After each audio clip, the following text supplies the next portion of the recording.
O tema da mensagem de hoje: princípios de uma conversão. Conversão de alguém muito especial, muito conhecido aqui nas Escrituras, e nós vamos ter a oportunidade de tirar lições de mudança de um religioso, uma pessoa zelosa, religiosa, mas que precisou, quem sabe, cair do cavalo para entender que Deus é Deus. Abra sua Bíblia, Atos dos Apóstolos, capítulo 9. Antes de lermos, irmãos, certa ocasião, há mais ou menos umas 3 a 4 semanas atrás, eu fui convidado para ir em um culto. Eu não fui convidado para pregar em um culto, fui lá para cultuar juntamente com os irmãos. Era na zona rural. E aí, eu tive uma motivação ainda mais para estar lá, porque quem ia ser o mensageiro daquela ocasião era nada mais, nada menos do que o instrumento que Deus se utilizou para levar o evangelho para mim e para minha família na ocasião, há 23 anos atrás. Esse era uma dupla missionária, e eles foram lá na região onde eu morava, na zona rural, lá de Macarani, cidade onde eu sou, minha cidade natal. E aí ele fez a semana de evangelismo, eu aceitei Jesus naquela campanha, e aí nunca mais eu vi, porque eu mudei para cá, para Conquista, e sumiu. Quando a anfitriã do local lá ligou, falou: olha, vem participar do culto aqui com a gente, e fulano de tal vai estar aqui para trazer a mensagem. Eu já estava com vontade de ir, e essa foi uma motivação ainda mais para eu estar lá. Joia, peguei, enchi o carro com minha família e fui. Irmãos, quando chegou lá, eu estava naquela expectativa de reencontrar o instrumento de Deus que foi utilizado para me apresentar o evangelho, dar um abraço nele. Eu havia até ensaiado uma música, aquela música de Fernando Iglesias, É Obrigado. Pensa que não ia ser. Mas aí, na noite anterior ao culto, ia ser no domingo à tarde, quando foi sábado à noite, ele ligou para o anfitrião e disse: não vou poder ir mais. E aí a anfitriã falou assim: olha, o missionário não vai poder vir mais. A gente tem 2 opções. Ou a gente sai ligando para os convidados, desmarcando, ou a gente tenta ligar para alguém para vir fazer a mensagem, ou você transmite a mensagem. O que vocês acham que aconteceu? Eu transmiti a mensagem. E aí, irmão, naquele período curto de tempo, eu me conformei que de fato o irmão não ia estar lá, mas eu entendi que mais importante do que o mensageiro é a mensagem. Eu falei: Senhor, amanhã à tarde vai ter uma certa quantidade de pessoas aqui para ouvir a mensagem. O mensageiro seria outro, mas o Senhor escolheu que fosse eu. Dai-me uma palavra. Irmãos, o mais interessante dessa situação toda é que eu não tive opção de escolha. Deus falou: fale da história da conversão de Saulo. Eu falei: Senhor, eu vou falar para gente que não tem costume de ler Bíblia, eu vou falar com gente ali, cachaceiro, era uma zona rural, para gente viciado em jogo de todo tipo, e eu vou falar da conversão de Saulo. Não tive opção de escolhas. E aí, quando eu estava pedindo a Deus também uma palavra para compartilhar com os irmãos aqui nessa noite, nessa oportunidade, qual foi a palavra? Conversão de Saulo. Deus me ajudou a entender que o povo é dele, a mensagem é dele, a igreja é dele e o instrumento também é dele. E aqui nós estamos. Eu extraí lições de uma história muito conhecida para nós, igrejeiros, já acostumados com a linguagem bíblica, mas outras lições Deus teria para me apresentar para que eu pudesse compartilhar com os irmãos. Agora eu quero saber, quantos aqui querem aprender de Deus? Amém pela sua resposta. Agora vamos orar ao Senhor, pedindo aqui a instrução para lermos e considerarmos a passagem bíblica. Santo Deus, aqui está uma porção dos teus filhos, Senhor, que veio a essa casa de oração para te adorar, em espírito e em verdade. Desde os primeiros momentos que já aqui entramos, já podemos sentir a Tua presença. Agora, Senhor, queremos humildemente suplicar a unção do Teu Espírito, Pai, para falar, para ouvir, para considerar os conselhos, os recados, as lições do Senhor. Tudo isso pedimos humildemente, em nome de Jesus. Amém. Nós não vamos ler diferente do que aconteceu lá. Eu acabei lendo a história toda e fui extraindo lições. Como vocês conhecem a história, vamos ler aí o versículo 3, 4 e 5. Eu estou usando aqui a versão Almeida Corrigida Fiel, mas você pode se utilizar da que você tem aí. Vamos lá? Atos 9, versículo 3, 4 e 5.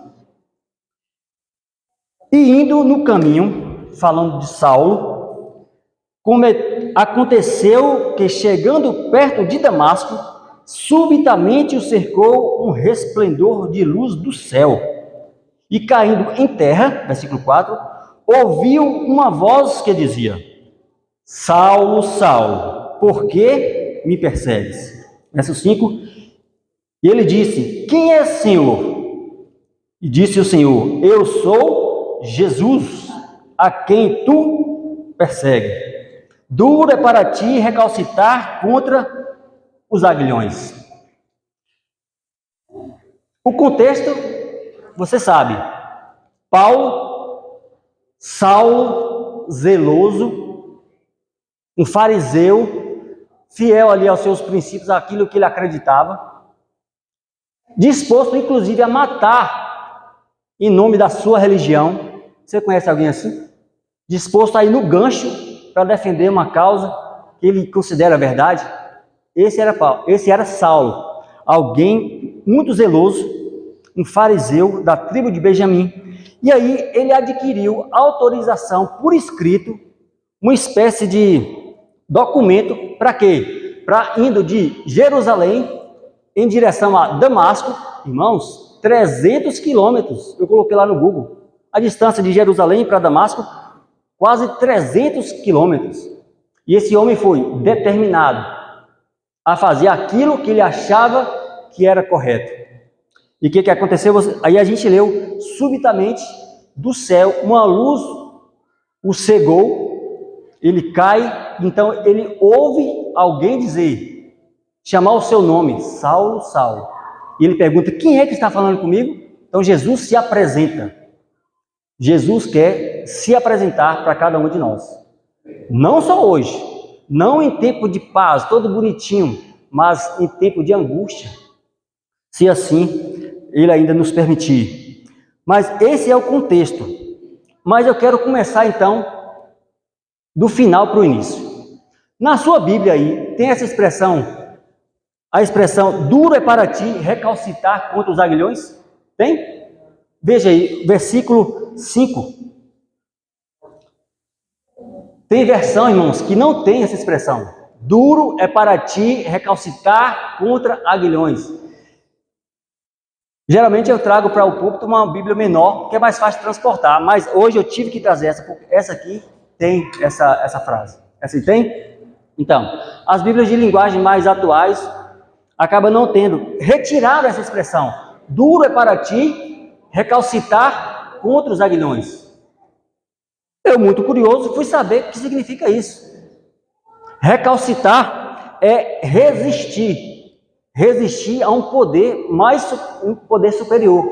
E aguilhão nada mais é do que um ferrão, um instrumento pontiagudo. Então, quando Jesus diz assim: duro é para você, Paulo, recalcitar contra os aguilhões, ele está querendo dizer na íntegra: duro é para você ficar resistindo ao meu poder. E em outras palavras, é dizer assim: Paulo, enquanto você estiver dando murro em ponta de faca, você vai sofrer. Você vai se ferir, você vai se frustrar. Não fique dando murro em ponto de faca, porque é isso que significa a expressão recalcitar contra os aguilhões. Você já ouviu dizer que quando a gente entra para a igreja, as pessoas fazem lavagem cerebral na cabeça da gente? Alguns aqui já viram. Irmãos, eu fico imaginando, será que Jesus fez uma lavagem cerebral na mente de Paulo, registrado nesse episódio? Por quê? Não é possível. A pessoa vê uma luz do céu, ela cai por conta do resplendor, ela ouve alguém dizer o seu nome, e ela pergunta quem é, e a resposta é alguém que ele está perseguindo, e aí a pessoa se converte. Não, isso aí só pode ter sido uma lavagem cerebral. Mas sabe, eu aprendi, estudando esse texto, que Saulo se converteu, Saulo foi impactado tão tremendamente, por quê? Porque Saulo conhecia as Escrituras. Ele tinha o conhecimento das Escrituras. Se eu pegar o nome Saulo e tirar a letra O, que nome que fica? Saul? Saul. Saul. Saulo. Tirei o O, fica Saul. E aí, nosso amigo, pastor, doutor Rodrigo Silva me ensinou que a palavra Saul e Saulo, no hebraico, é a mesma pronúncia. Quando a gente vai lá para o capítulo 13, 26 de Atos, Paulo dá um detalhe que não está registrado aqui no capítulo 9. Sabe qual é?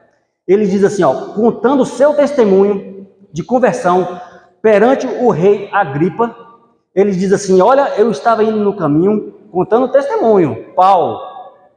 Eu estava indo no caminho e eu caí por conta do resplendor da glória e uma voz me disse em hebraico. Ele fala exatamente assim, Jesus me chamou pelo nome em hebraico. Então, como é que foi que Jesus chamou Paulo? Saul, Saul, por que me persegue? Paulo, conhecedor das Escrituras Sagradas, daquilo que se considerava Bíblia da ocasião, ele reconheceu que Jesus estava associando ele, Saulo, ao rei Saul.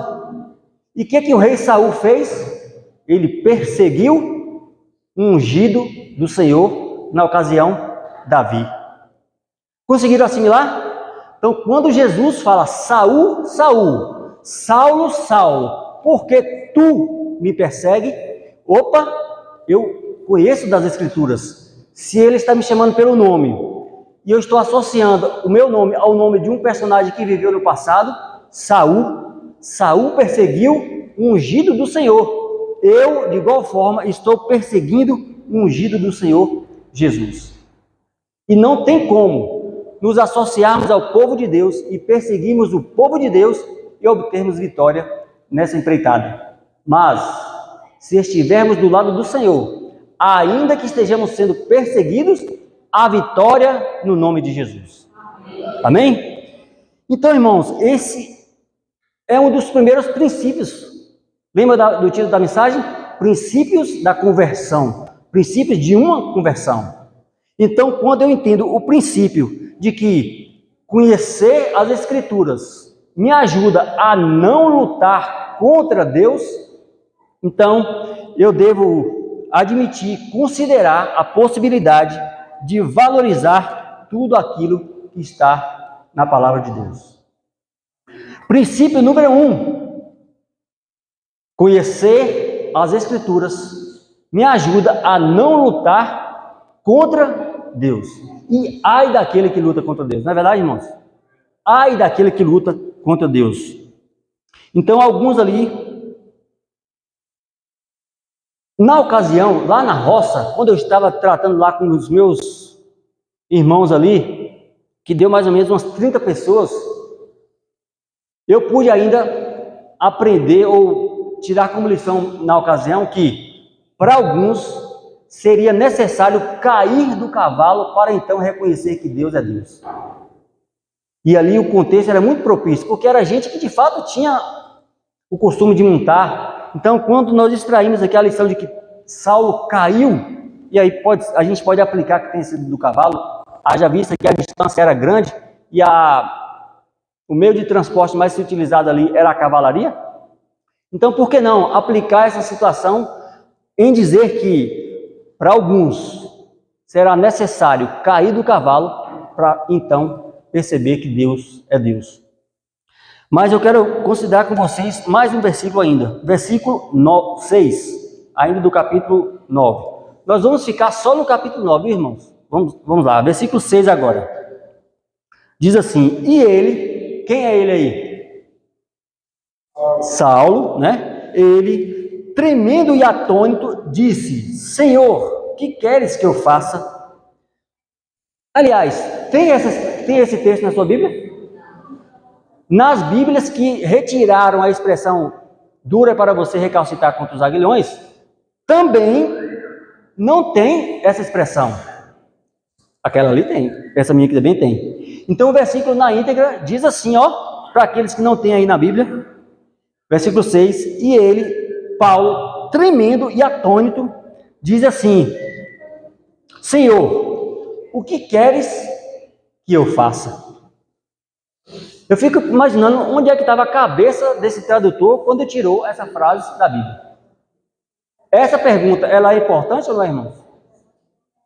Se eu estou indo em uma direção, fazendo as coisas conforme o meu zelo, conforme aquilo que eu acho que é certo, e aí eu chego, e aí Jesus diz para mim que eu estou andando no caminho errado, me faz inclusive cair.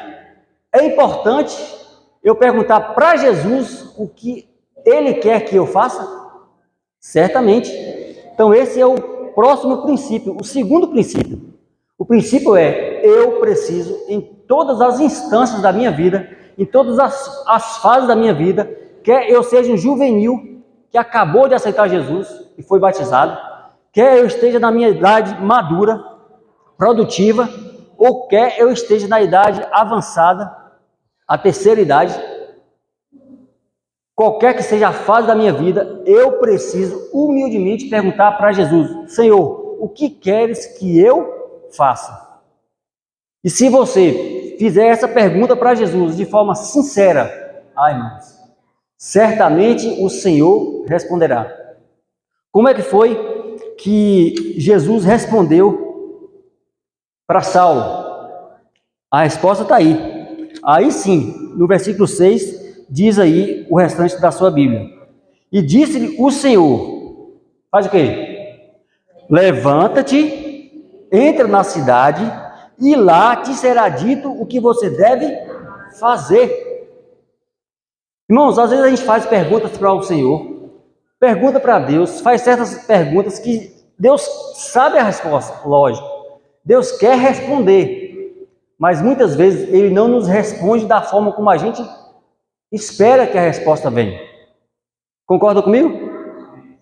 Senhor, por que isso? Senhor, por que aquilo? Deus quer te responder. Paulo queria a resposta de Jesus. O Senhor, o que queres que eu faça? Jesus falou assim para Paulo: olha, eu vou responder, mas primeiro, eu vou colocar você em contato com a minha igreja, que na ocasião aqui é representado pelo irmão Ananias.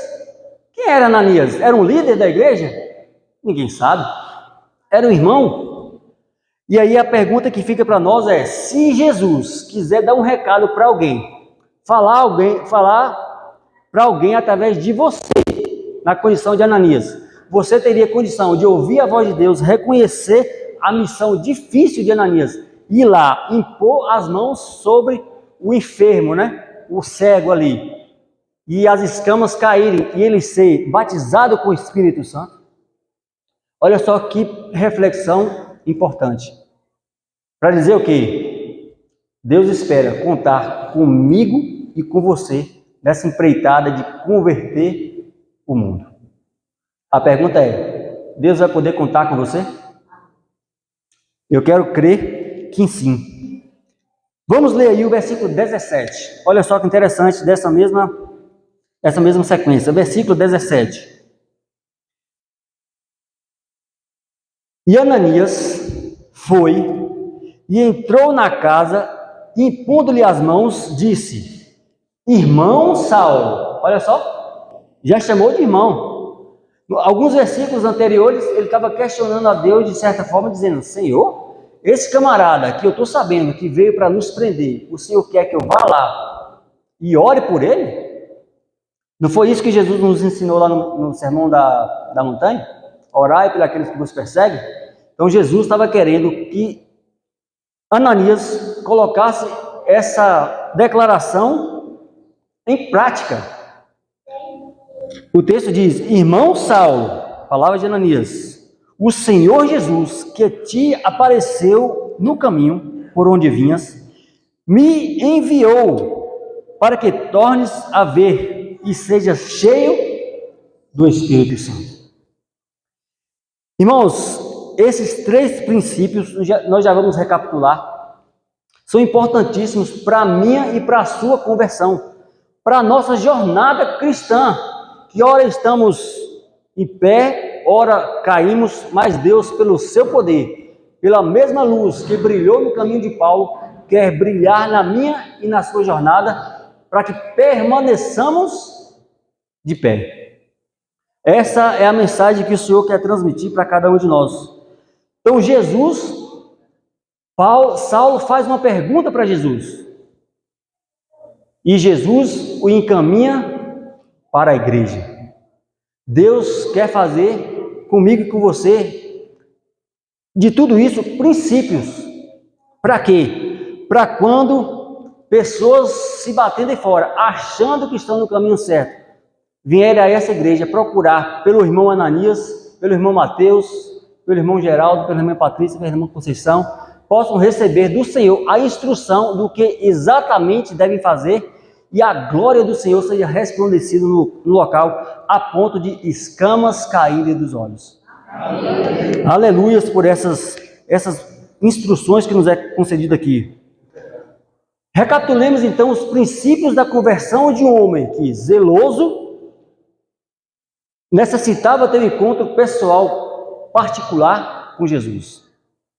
Jesus quer que todos nós tenhamos conhecimento da palavra. Por quê? Porque esse conhecimento vai nos livrar de lutarmos contra Deus. Pegaram esse princípio? Mas um outro princípio é que devemos fazer a mesma pergunta sincera que Paulo fez. Lembra qual foi a pergunta? Senhor, o que o Senhor quer que eu faça? Esse é um princípio que não deve deixar de piscar na nossa mente, sempre que nos depararmos com situações delicadas. Senhor, pela minha vontade eu faria sim. Pelo meu conhecimento, pela minha experiência, seria sim. Pai, eu vou deixar o meu zelo de lado e perguntar para o Senhor, o que o Senhor quer que eu faça? E se nós nos nortearmos por esse princípio, certamente o Senhor não só falará conosco, mas através de nós. E por fim, nós vimos aí que Deus quer instruir as pessoas que não têm o conhecimento que muitas vezes você e eu temos, através da igreja. Ou, olha só, ou você será instrumento para instruir, ou será instruído. E agora a pergunta mais delicada: o que você tem feito com as instruções que Deus te dá através desse público? Essa é uma pergunta reflexiva. O que você tem feito das instruções, das orientações, das respostas que Deus tem te trazido a partir da igreja? E de igual forma, Deus quer usar você como membro de igreja, como participante do corpo de Cristo, para edificar aqueles a quem Ele quer salvar. Irmãos, no versículo 18, e aí a gente encerra, bote seus olhos aí para o versículo 18, diz assim: e logo lhe caíram dos olhos como que umas escamas, e imediatamente recuperou a vista, e levantando-se foi batizado. O Senhor Jesus quer que as escamas dos nossos olhos caiam e que todos nós saiamos daqui hoje batizados com o Espírito Santo. Quantos creem que isso é uma realidade? Quantos creem que isso de fato pode acontecer? Eu creio que sim. Deus quer recuperar as nossas vistas. Se porventura entrou por aquelas portas alguém com as vistas embaçadas, quem sabe ludibriadas com os poderes desse mundo, Deus quer que saiamos daqui com as vistas renovadas, cheias do conhecimento da palavra e da instrução do Espírito.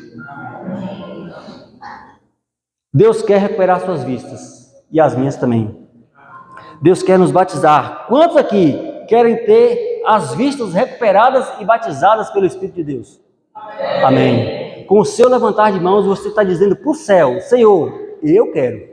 Então, irmãos, para que isso seja uma realidade, que isso se concretize na nossa vida, coloquemos esses princípios em prática e certamente isso tudo que tratamos aqui de forma teórica será uma realidade na minha e na sua vida.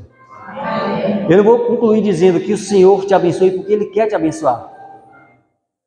Eu quero concluir suplicando a Deus que faça a obra que Ele já começou na sua vida. Assim como eu quero que Ele conclua a obra que Ele já começou na minha. Cristo transformou a vida daquele homem. Mas pelo poder, o mesmo poder que transformou a vida daquele homem, é capaz de transformar a minha e a sua vida.